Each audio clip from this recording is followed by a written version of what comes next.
David's mom, Gloria, wanted her son to have a corporate job, to climb the ladder and maybe change things. And the only way to do that is through a prestigious academy. So she does everything in her power, legal or not, in order to make sure that he can get an education and get ahead. David is actually quite talented, but talent isn't the way to get ahead in the academy. Instead, it is through your parents' established prestige. Without that, David never had a chance. The system wasn't designed for David, but why is it necessary to climb that ladder?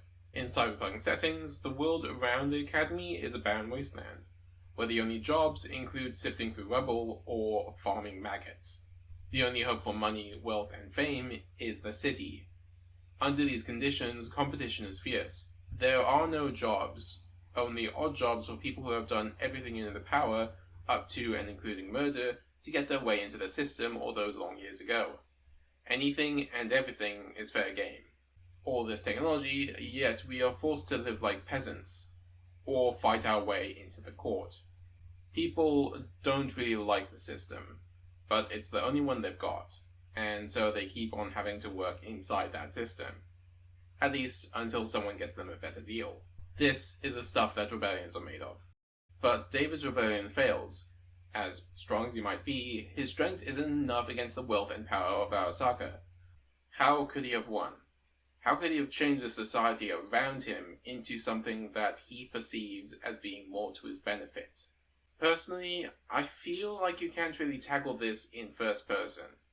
As most cyberpunk titles are rooted in you being a rebel of the system, you can't turn around and try and get a proper understanding of the reason those systems exist, and hopefully how to change them. Instead, I suggest zooming out, to the point where each individual has to be simplified in order to even have a chance at understanding that many people. And to do that, we need to focus on an entirely different kind of game. Hey, buddies! Petit McWhiskey is a Civilization 6 Let's Player. He's not really a Let's Player in that his content is a lot more editing in favor of his quick, fast Irish commentating. It's kind of like a stream highlight, without the stream, allowing him to focus more on presentation and voice instead of someone who streams for 8 hours straight. It works for him, for sure. As a person, he's pretty normal. He's a humanist, and he takes his job as a YouTuber as seriously as he would any other job. In-game, he starts out as a pacifist and aims for those giga-yield tiles and districts. Of course, sometimes he finds a spot that is just too good not to forward settle. After the max-level AI declares war on him and razes his glorious city to the ground, there is only one way from here, though.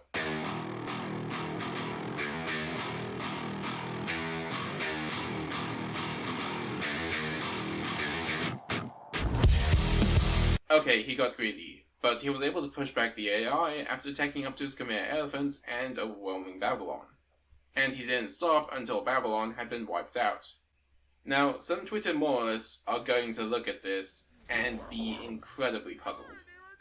Wouldn't this make him a mass murderer? A menace to society? Well, maybe, but all he did was follow the systems of the game.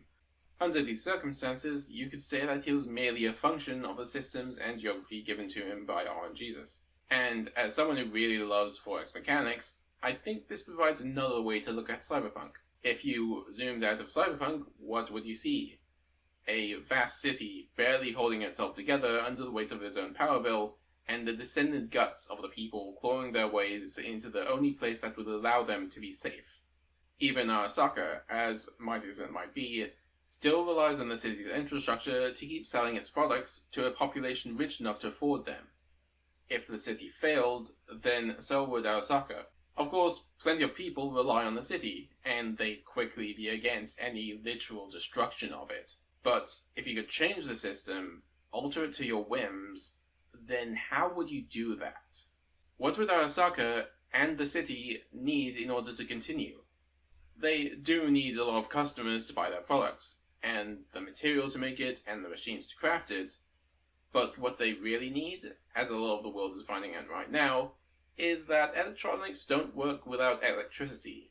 Okay, technically you could go back to chemical batteries, But if a power company began imposing its ideology on its customers, then what real choice would their customers, even someone as powerful as a megacorp or even a state, have?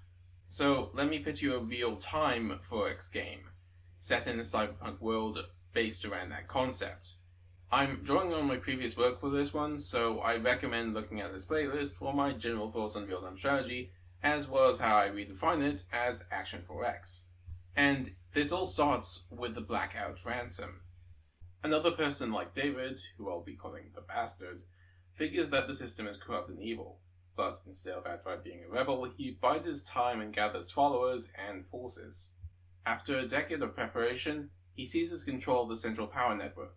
Following a minute-long blackout, he then issues an ultimatum. All those who would oppose him will be unlicensed from the power grid, preventing their industries and equipment from operating, and restrictions applied thereafter. After a brief war with corporate and merc forces, and without outside forces as reinforcements, the damage taken is too much for the corporations, and they agree with its terms. Exercising ironclad control over the stock market, commissars inside every corporation, and the nationalization of the police department and trauma team, he has full control of the economy. The thing with the command economy, however, is that if it runs smooth, then no one notices it.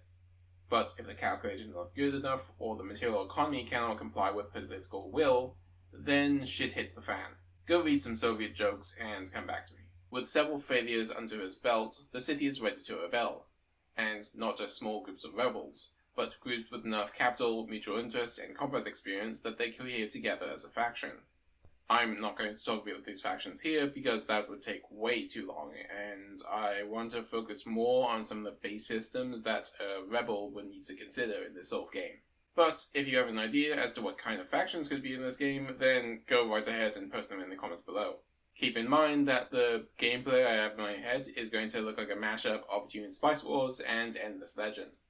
Before we talk about systems though, I want to talk about victories, because I feel like most 4X games don't have particularly interesting victory conditions. For example, you have economy victories, science victories, expansion victories, and elimination victories. Instead, I want a series of victories that make sense for the world, as well as something that the players themselves determine. I have 4 possible victories in mind, and they all revolve around the bastard who has taken the throne. First of all, you can just take the throne from him with military force. At the heart of the city lies the Great Reactor, and if you beat his armies and take it from him, then everyone else has to listen to you and your energy diplomacy. 2. Consumer monopoly. Every area on the map has its own population, and each of these populations have needs. They need food, civilian implants, and luxuries.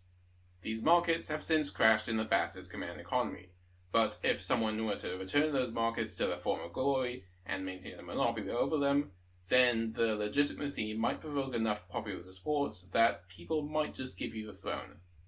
3. Augment Ascension. Cyberpsychos have one mission in life, and that is to be the best. If you could produce the best, then you would have control of the best. Have one cyberpsycho who's fully equipped with max level implants and tell them to take the throne. 4. Stability. The city has always been in turmoil and pain, so much so that everyone just accepts it as normal. Give them a moment of peace and clarity and tell them who is truly to blame for all of this. Okay, these are a lot of terms to throw around, so let's go through each of them. The first victory is very simple. Take the place of the bastard. Of course, militaries are expensive to run, and so you must build up an economy in order to have them in the first place. This is where the second victory comes in, consumer monopoly. Aside from building steel, which you'll need to build stuff, your basic economy revolves around making sure that people have things to eat, to consume. Although selling bread can only give so much money. Instead, you'll likely want to move up the value add, selling civilian implants to office workers and luxuries to socialites. However, civilian implants and luxuries split into 2 branches that you can specialize in.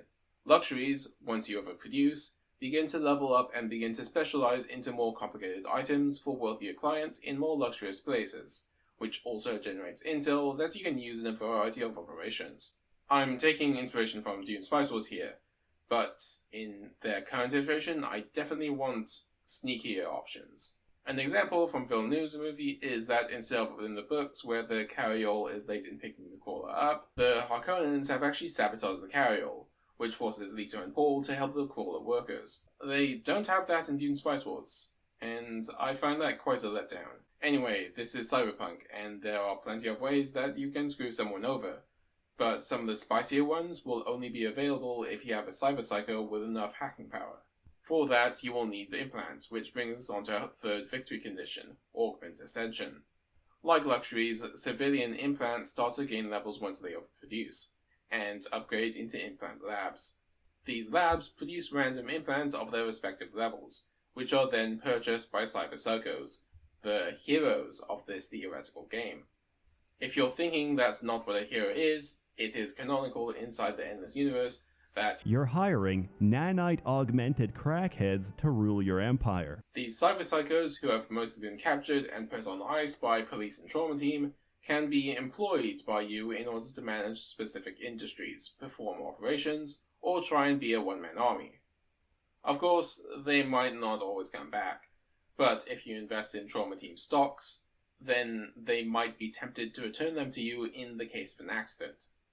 Trauma team does not, however, treat cyberpsychosis, which develops if the cyberpsychos aren't given enough rest after their implants have been used too long. All cyberpsychos would have a random trait that influences their behavior, with cyberpsychosis adding additional random traits that don't always work together. Or they do, depending on the RNG. In general though, cyberpsychosis is a dangerous gamble that you can stop by giving them a very long holiday. Anyway, cyberpsychos buy implants from the open market using the money that you pay them, and will always try to upgrade themselves.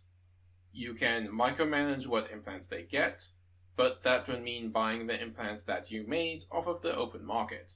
Tier 4 and 5 implants are too dangerous to be put on the free market, and are stored in-house under lock and digital key. Someone else can also steal these though. Stability is an expansion victory with a twist. With the high amount of crime in the city and state funds running low, the police are woefully underfunded. Areas with high crime are significantly less efficient, and the enforcement resource is used to manage this. It is also used to expand out throughout the map, as well as pay upkeep on diplomatic treaties with other factions. Think Endless Influence meets Dune Authority. However, the Bastard also has his own enforcement that is trying to keep crime low. And if you actually reduce crime enough that you can actually use enforcement in diplomacy, you are quickly going to realize why I'm calling him the Bastard. The Bastard controls all power in the city, which you need in order to run your industries.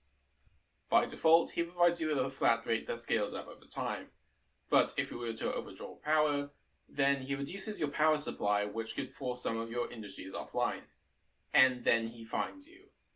And if you can't afford to pay, he'll send his army and make an example out of you for every other faction to see. I can also see him on random propaganda rolls that pop up on every player's screen, professing how great a figure he is and shit, and how people must be managed in order for them to not return to their evil natures. He's a bastard, someone that everyone else wants dead. And that's all I've got. If you have questions, I'll be active in the YouTube comments, so please put them down below. Thanks for watching.